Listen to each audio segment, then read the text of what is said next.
카카오를 한번 볼 건데, 얼마 전에도 사실 이제 네이버라든지 카카오에 대해서는 좀 긍정적인 관점으로 말씀을 좀 드렸어요. 왜냐면 AI 서비스가 이제 하드웨어에서 소프트웨어로 좀 넘어오고 있다라는 말씀을 드렸죠. 그 부분을 간략하게 다시 한번 정리를 하면, 그동안 이제 AI 시장의 성장은 반도체 관련된 IT 기업들이 대부분 다 가져갔죠. 엔비디아, TSMC, 뭐 SK하이닉스 이런 기업들이 장악을 했습니다. 왜냐면 일단은 반도체 관련된 하드웨어 투자를 해야 되니까. 그래서 HBM이라든지 GPU라든지 AI 가속기들이 굉장히 많이 판매되면서 이런 하드웨어를 설계하거나 만드는 업체가 수혜를 다 가져갔어요.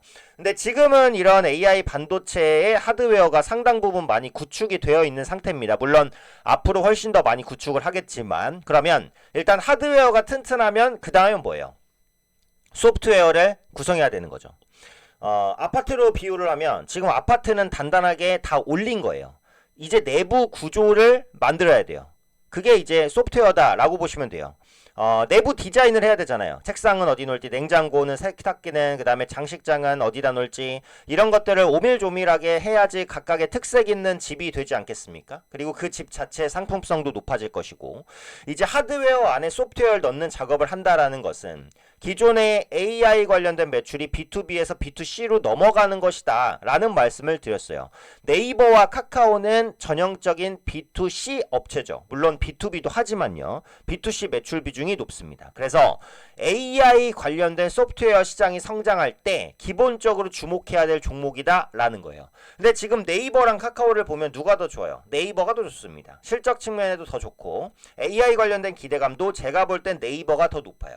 근데 주가 측면에서 보면 카카오가 훨씬 더 낮은 위치에 있죠. 물론 그런 부분들이 반영돼서 그렇겠지만, 그래서 지금 이제 신규로 진입한다면 네이버보단 카카오가 종목면으로서 더 좋다라고 말하기는 어려운데 주가 위치 측면에서는 확실히 더 부담이 없다 라는 거죠.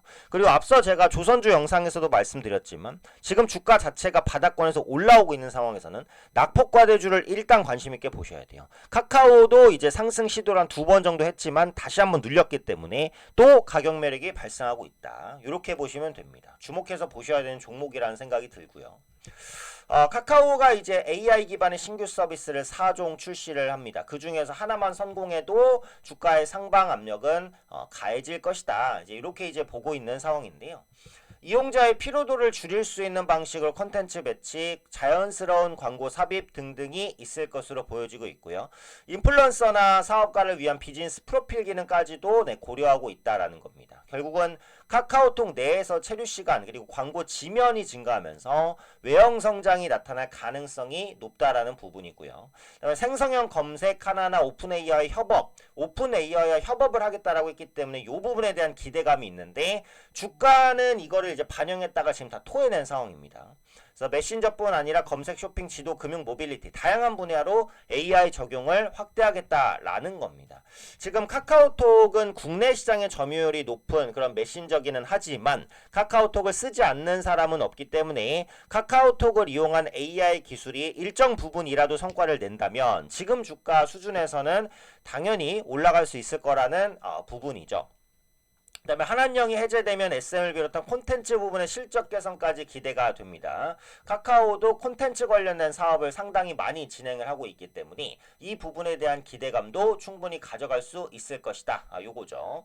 그래서 AI 기반 신규 서비스에 대한 기대감은 계속해서 이제 그 리포트에서도 그 다음에 뉴스에서도 좀 나오는 그런 상황이기 때문에 충분히 콘텐츠 부분을 기반으로 해서 기대감 가져볼 수 있겠다라는 겁니다. 다만 이제 실적이 당장 잘 나오고 있지는 않아요. 네이버 비교에서는. 그래서 올해 상반기 정도의 개선을 전망해야 되고 지금은 낙폭과대 그 다음에 AI 소프트웨어 B2C 요 부분에 포커스를 맞춰서 보셔야 된다라는 거죠. 그 다음에 최근에 이제 부각되고 있는 게 그 라이브 쇼핑입니다. 그러니까 토스를 쓰시는 분들이면 아시겠지만 토스에서 지금 라이브 쇼핑 엄청나게 많이 하죠. 요즘에는 그 홈쇼핑에서도 TV 광고 매출보다 이 라이브 쇼핑 매출이 더 넘어서는 경우도 많아요. 왜냐하면 TV를 보는 인구는 계속 줄어듭니다.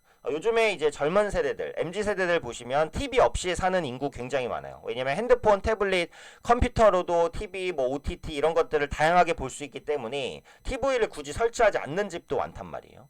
그러니까 TV를 통한 홈쇼핑 시청률은 고령층을 제외하고는 계속 떨어지는 추세고, 대신 스마트폰이나 태블릿 PC를 통해서 언제든지 편하게 볼 수 있고 소통까지 할 수 있는 라이브 쇼핑, 말 그대로 시청자와 그냥 생방송으로 하는 그런 쇼핑, 이런 것들은 굉장히 지금 호응이 높습니다. 그래서 토스도 그렇고 네이버도 그렇고 이 라이브 쇼핑을 중요하게 생각하고, 카카오도 마찬가지죠. BHC가 새학기를 맞아서 카카오 쇼핑 라이브를 진행한다, 뭐 이런 기사들도 있었습니다.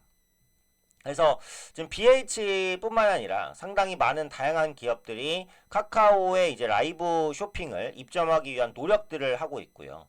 카카오톡은 앞서 말씀드린 대로 국민 메신저입니다. 4천만 명 이상이 쓰는 메신저이기 때문에 이 카카오를 통한 라이브 쇼핑은 충분히 일정 부분 이상의 성과를 낼 가능성이 있다. 이렇게 이제 보시면 될 것 같아요. 그래서 카카오의 모멘텀들이 꾸준하게 좀 부각될 수 있다. 이렇게 이제 판단을 하고 있습니다.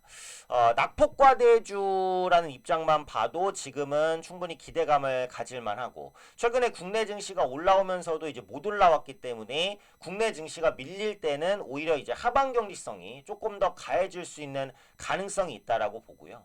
또 카카오의 AI 인공지능 서비스 이름은 카나나입니다. 이걸 이제 크게 기대하기는 좀 어렵기는 해요. 다만 플러스 알파 정도의 모멘텀으로 이렇게 보시면 될 것 같아요.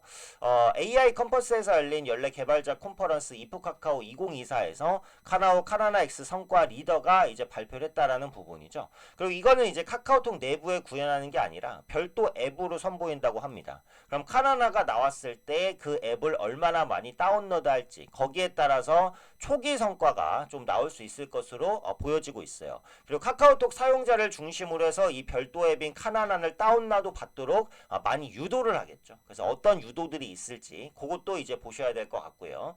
결국 오픈 AI와 어느 정도의 협력을 할지 이것도 중요한 부분이라고 봐야겠죠. AI 에이전트를 연내 공개하는 것을 목표로 하고 있다는 겁니다.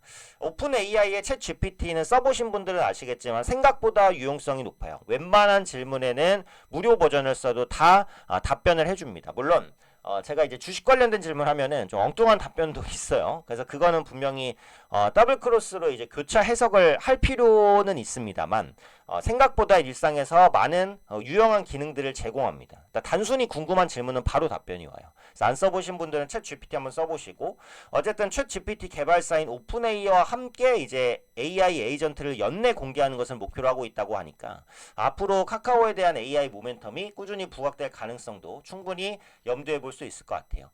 가장 중요한 건 지금 차트입니다. 제가 기본적으로 낙폭과대나 저평가주를 좋아하기는 하는데 카카오가 특히 그런 종목에 잘 부합해요. 그래서 지금 위치에서는 길게 보면은 뭐 말할 것도 없이 바닥인데, 여기 보시면 바닥을 찍고 저점은 그래도 높여가려는 시도 정도는 나옵니다. 그리고 두 번 정도의 단기 상승이 있었지만 지금은 이 상승폭을 거의 다 반납을 하고 요 위치에서 다시 재반등을 시도하고 있기 때문에 4만원 이하의 가격은 전혀 부담스럽지 않다라는 거예요. 다만 이제 아쉬운 게 기관과 외국인의 수급이 들어오지 못하고 있다라는 건데, 기관과 외국인의 수급이 들어오고 있었으면 이미 주가가 반등을 했겠죠. 그죠? 네, 수급이 들어오지 않고 있기 때문에 조금 부진한 모습을 보여주는 상황이니까 조만간 수급 개선도 분명히 나타날 수 있지 않을까 싶습니다. 지금은 이제 네이버랑 주가가 좀 다르잖아요.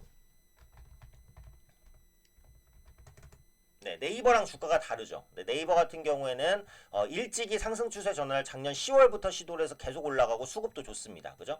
분명히 지금 성장성에서 밀리지만 네이버가 앞으로도 계속 올라가면 카카오도 어느 정도 같은 섹터에 분류되어 있는 만큼 주가가 견인될 가능성은 있어요. 네, 그렇기 때문에 카카오의 앞으로의 행보들 좀 주목하시면서 보셔도 좋지 않을까. 다만 이제 좀 무거운 종목이기 때문에 단기 투자하실 분들에게는 적절하지 않고요. 중장기적으로 보실 분들께 조금 더 유용하다. 좀 모아갈 수, 하락할 때 모아가기에 좀 좋은 종목이다. 이 정도로 말씀드리겠습니다.